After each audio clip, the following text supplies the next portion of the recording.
اور ہم یہ دیکھتے ہیں کہ بالعموم جو لوگ مذہب سے متنفر ہوتے ہیں اس میں بھی چند اہم وجوہات میں سے ایک وجہ یہ زیر بحث آتی ہے کہ ہم نے یہ دیکھا ہے کہ مذہبی لوگ جب چیزوں کے بارے میں رائے دیتے ہیں تو ایک سخت حکم ہے، ایک سخت لفظ ہے جو استعمال کر دیا جاتا ہے. کہیں پر کہا جا رہا تو یہ کفر ہے، شرک ہے، کہیں پہ بدعت ہے، کہیں پہ ضلالت ہے.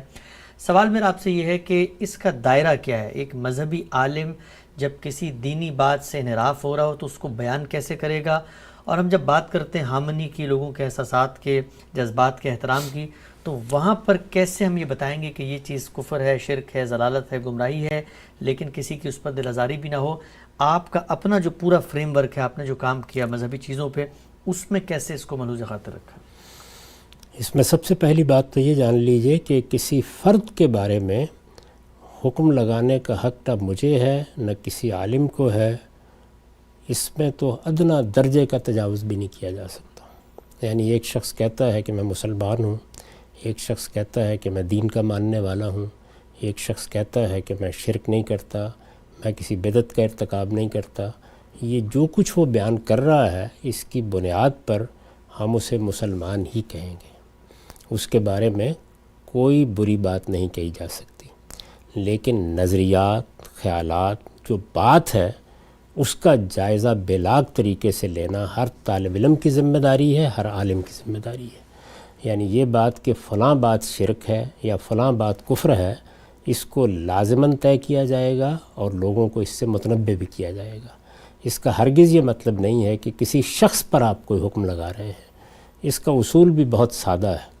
رسالت مآب صلی اللہ علیہ وسلم نے حدیث جبریل میں 2 سوالوں کا جواب دیا ہے.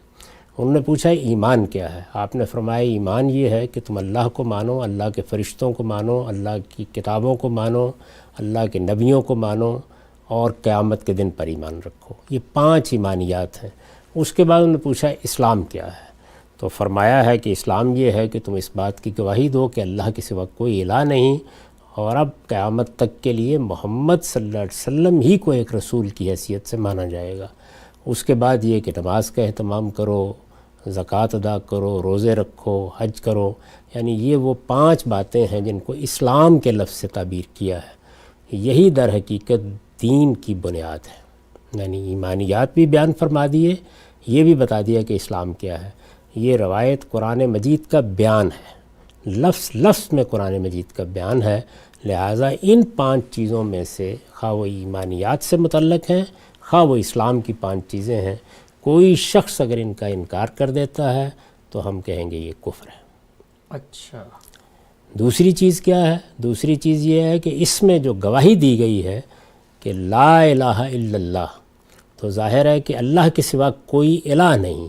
تو اگر کوئی شخص کسی کو الہ بنائے گا تو ہم اس پر شرک کا اطلاق کریں گے، اس فعل پر. یعنی یہ کہیں گے کہ یہ فعل شرک ہے. اور اگر ان 10 چیزوں کے معاملے میں یعنی 5 ایمانیات اور 5 اسلام کی چیزیں تعویل کی بنیاد پر کوئی انحراف اختیار کیا جائے گا، یعنی یہ تو نہیں کہ انکار کیا جا رہا ہے، تو ہم کہیں گے کہ یہ گمراہی ہے. اچھا. یہ بہت سادہ بات ہے اور اس کو رسالت مآب صلی اللہ علیہ وسلم نے اسی لیے متعین کر دیا ہے تاکہ اس بحث کا دروازہ ہی ہمیشہ کے لیے بند ہو جائے. تو یہ گمراہی یا یہ انحراف یا یہ شرک یا یہ کفر، یہ بتانا ہر عالم کی ذمہ داری ہے. اس پر کسی معذرت کی کوئی ضرورت نہیں ہے.